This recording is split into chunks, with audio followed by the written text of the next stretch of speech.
Dubai air show में भारत के HAL का मेहमान तेजस क्रैश हुआ और इसके क्रैश होने की कई वीडियो अब तक सामने आ चुका है।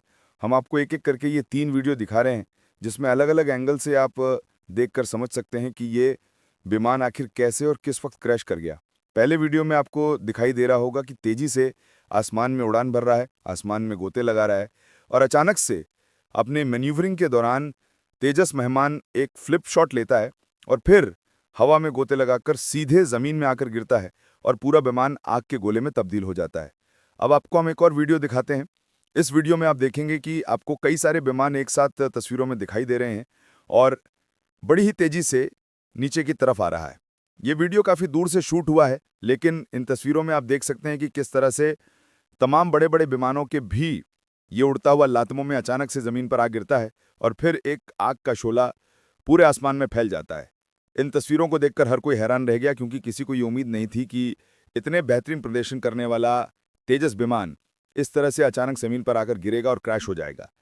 मैन्यूवरिंग करते हुए तेजस के अलावा एक और एंगल से ये वीडियो रिकॉर्ड हुआ है, जहां तेजस सलमान साफ तौर पर आसमान में गोते लगा रहा है, फ्लिप कर रहा है और फिर धीरे-धीरे वो नीचे आता हुआ दिखता है।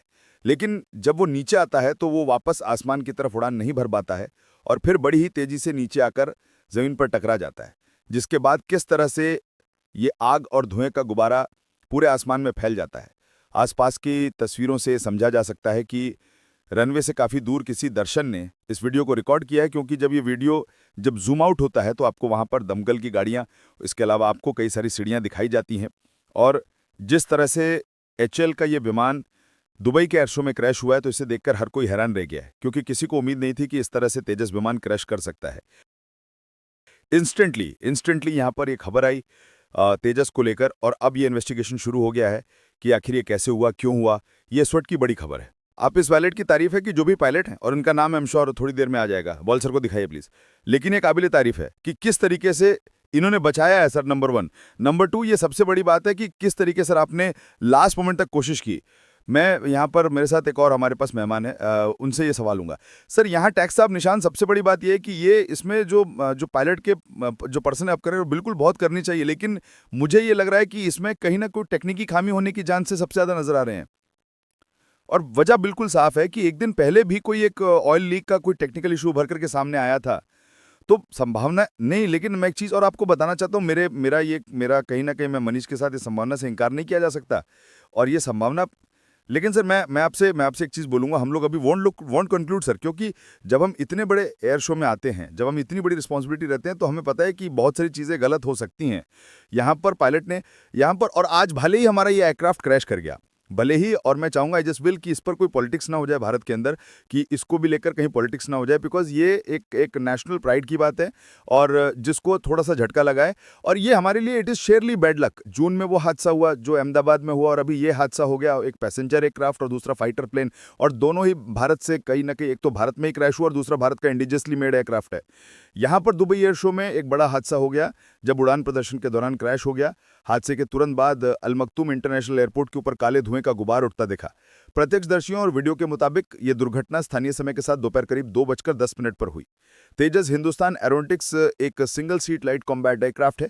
हादसे के बाद अभी तक ये साफ नहीं हो पाया था कि पायलट की सिचुएशन क्या है, लेकिन अब भारतीय वायुसेना का बड़ा बयान सामने आया है और आधिकारिक तौर पर यह साफ हो गया है कि इस हादसे में पायलट की मौत हो गई है।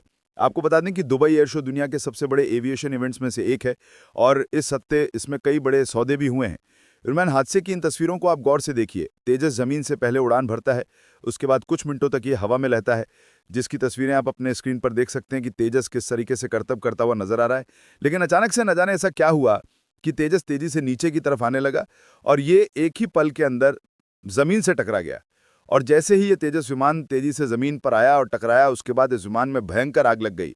आप इन तस्वीरों में देख सकते हैं कि चंद सेकंड के अंदर किस तरीके से ये विमान आग का गोला बन गया और आसमान के अंदर सिर्फ और सिर्फ काले धुएं का गुबार उठता दिखा। ये भयानक आग इस हादसे की भयावहता को बयां कर रही है। ये कोई छोटा मोटा हादसा नहीं है, क्योंकि इस हादसे में जो विमान क्रैश हुआ है वो बेहद ही खास है और सबसे सुरक्षित विमानों में से एक माना जाता है। ये वायुसेना की ताकत माना जाता है। कहा जाता है कि तेजस ने अच्छे अच्छे दुश्मनों के छक्के छुड़ाए हैं। लेकिन दुबई एयर शो के दौरान अचानक न जाने ऐसा क्या हुआ कि एकदम से विमान हवा से सीधा जमीन पर आ गिरा और आग का गोला बन गया। हालांकि वायुसेना की तरफ से आधिकारिक बयान इस हादसे पर आ चुका है और वायुसेना ने साफ तौर पर कहा है कि इसमें पायलट की मौत हो चुकी है। पायलट खुद को इजेक्ट नहीं कर पाया। अब सबसे बड़ा सवाल है कि आखिरकार ये हादसा हुआ कैसे, और वो भी तेजस के साथ। अब आपको एक बहुत ही दुखद खबर आ रही है, और दुबई एयर शो से भारत का जो तेजस फाइटर जेट है वो वहां पर क्रैश हो गया है, और ये बहुत ही दुखद खबर है। जो पायलट है उनकी जान भी नहीं बच सकी, उन्हें इतना टाइम भी नहीं मिला कि वो इजेक्ट कर पाएं। जो शुरुआती पता चल रहा है कि वजह क्या हो सकती है क्रैश की, उसकी वजह से पूरा देश जो है वो इस वक्त बड़े शॉक में है, बहुत ज़्यादा सदमे में है। हमें भी अंदाज़ा नहीं था इस बात का कि भाई ऐसा हो सकता है, लेकिन अब देखिए होनी को कोई टाल नहीं सकता। और जो तस्वीरें आ रही हैं, जो विजुअल्स आ रहे हैं, उनसे देखकर ये पता चल रहा है कि सेकंड के हज़ारवें क्या लाखवें हिस्से में चीज़ें कैलकुलेट करने में पायलट को गलती हो गई होगी, और वो रिकवर नहीं कर पाए। हाइट कम थी, वो रिकवर नहीं कर पाए। और बाकी मुझे लगता है कि सैबोटाज की बात कही जा रही है, तो नहीं, अभी सैबोटाज वाला एंगल तो सामने नहीं आया है। मुझे नहीं लगता कि अभी सैबोटाज वाला एंगल जो है वो अभी आएगा सामने, और इससे घटना ही होती है, जाहिर सी बात है। मैं जानता हूं कि पाकिस्तान के लोग इससे बड़े खुश हो रहे होंगे, उनको लग रहा होगा कि पता नहीं क्या तीर मार लिया है। ये कह रहे हैं कि भारत का नाक कट गया, ये कह रहे हैं कि भारत का नाक कट गया। वैसे पहले तो भाई आप जो भी हैं, आपको शायद ना आपको आइडिया नहीं कि आप क्या बात कर रहे हैं। दुनिया का सबसे शानदार fighter jet F-22 Raptor F-35 वो भी क्रैश होते हैं। नहीं, मैं नहीं मानता कि एम्बैरेसमेंट है ये। बहुत सारे लोग कह रहे हैं कि इंटरनेशनल एम्बैरेसमेंट, जैसे ये पहले टेल्स कह रहे हैं कि इंटरनेशनल एम्बैरेसमेंट, वो मेड इन इंडिया प्रेरणा लाए। देखिए एम्बैरेसमेंट नहीं है। अब आप इसको एम्बैरेसमेंट कैसे कह सकते हैं? 4 दिन से लगातार फ्लाई करा था, 4 दिन से लगातार फ्लाई करा था, और वो चूक हो जाती है, मशीन है। हवा में क्रैश, एयर इंडिया क्रैश हुआ, F-22 रैप्टर क्रैश हुआ है, F-35 क्रैश हुआ है। और देखिए पाकिस्तानी इसमें खुशी मना रहे हैं, इसमें कोई दोहराई नहीं कि पाकिस्तानी इसमें बहुत खुशी मना रहे हैं। मनाओ भाई खुशी, कोई दिक्कत नहीं है। आप खुशी मनाइए, आपको लगता है कि आपके खुशियां मनाने का टाइम है, बिल्कुल मनाइए, इसमें कोई दिक्कत नहीं है। तो दोस्तों कुल बात यह है कि इससे एक चीज तो है, तेजस की रेपुटेशन पर इसका असर पड़ेगा, इसका बिल्कुल पड़ेगा, इसमें स्वीकार करने में कोई दिक्कत नहीं कि अब जिसकी भी गलती से हुआ है। इंडियन एयरफोर्स ने ट्वीट भी किया है कि भाई इसकी जानकारी दी है इंडियन एयरफोर्स ने, कि कंफर्म किया है कि भाई तेजस जो है हमारा एक fighter jet, Dubai air show चल रहा था और पायलट जोड़ा रहे थे, वो शायद उनकी नींद पूरी नहीं हुई हो या कुछ और भी हुआ हो। जी, ये तो बहुत ही बड़ी घटना है, इसमें कोई शक नहीं है, क्योंकि पिछले साल भी एक तेजस का एक्सीडेंट हो चुका है, और 3 महीने की इंक्वायरी के बाद जो पता चला था कि पिछला जो क्रैश हुआ था 24 में, वो इंजन फेलियर की वजह से हुआ था। और इस बार भी जो ये क्रैश लग रहा है, इसकी तो अभी जांच होगी और उसके बाद ही पता चल पाएगा। लेकिन जहाज का जो वीडियो नजर आ रहा है उससे साफ ऐसा लग रहा है कि जहाज एक मैन्यूवर कर रहा था ये एयर शो के अंदर, और जब भी इनके नज़दीक आता है और जब वो एटीट्यूड अपना चेंज कर सकता है ना, उसको अप करता है, नहीं, जब ज़मीन के पास आके फिर ऊपर उठने के लिए, उसी समय जहाज़ में या तो कोई टेक्निकी खराबी आई है या इंजन फेलियर हुआ है, जिसके कारण जहाज़ ज़मीन से टकरा गया है। तो ये बहुत ही बड़ी चिंता का विषय है, इसमें कोई शक नहीं है। अब जांच के बाद पता चलेगा कि इंजन फेलियर था या कोई दूसरे तरह के इसमें फ्लाइट कंट्रोल सिस्टम में कोई खराबी आई थी, जो कि उसके पायलट जो है इसी स्थिति से जहाज़ को ऊपर नहीं ले जा पाया, या पायलट एरर था। मुझे ऐसा नहीं लग रहा है जी आपसे ये भी जानना चाहूंगी, ये जो दुबई एयर शो है, इसका जो उद्देश्य है वो क्या है? क्योंकि देखिए बड़ी एरोस्पेस कंपनियां वहाँ पर रहती हैं, एयरलाइंस, एयरफोर्स रहती है, टेक्नोलॉजी कंपनी रहती है। ऐसे में तकनीकी विश्वसनीयता पर एक बड़ा सवालिया निशान यहाँ पर खड़ा हो जाएगा। जी, इसमें कोई शक नहीं है कि हम जिस तरह से तेजस को प्रोजेक्ट कर रहे थे इंटरनेशनल मार्केट में, बाजार में दूसरे देशों को, इसमें हमने बेचने की भी योजना थी, अभी तुरंत तो नहीं, लेकिन हमारे जो टेक्निकल और इसकी क्रेडिबिलिटी है उस पर तो एक शॉट लगेगी, इसमें कोई शक नहीं है। और भारत सरकार के लिए, भारतीय वायुसेना के लिए और HAL के लिए बहुत बड़ी चिंता का विषय है। जी हाँ, इससे पहले आलोक चीज़, ये आप हादसे की बात कर रहे थे जो राजस्थान में हुआ था, और उसमें जब तेजस क्रैश हुआ तो बताया जा रहा था कि तेल का रिसाव हुआ था। तो क्या लग रहा है, अब आप इसको समझें, क्योंकि आपका अनुभव बहुत लंबा है, और आपके अनुगम से हम जानना चाहेंगे, जिस तरीके से धुएं का गुबार दिख रहा है एयरपोर्ट के आसपास, क्या लग रहा है कोई टेक्निकल स्नैग हो सकता है? क्योंकि थर्सडे को खबर आई, लेकिन रक्षा मंत्रालय ने इसको फेक बता दिया कि तेजस में जो है वो ऑयल लीक हो रहा है।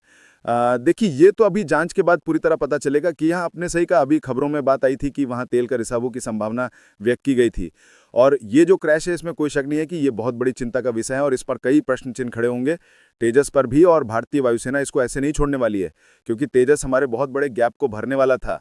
MiG-21 के ग्राउंडिंग के बाद तेजस के बल्क में प्रोडक्शन और इंडक्शन की बात हम सोच रहे थे भविष्य में, इस पर एक प्रश्न चिन्ह खड़ा हो जाएगा, क्योंकि ये जो क्रैश है, ये क्रैश सारे दुनिया के खरीदारों के सामने, एयर शो के सामने और पूरे लोगों के सामने लाइव हुआ है, तो इस पर तो प्रश्न उठेंगे।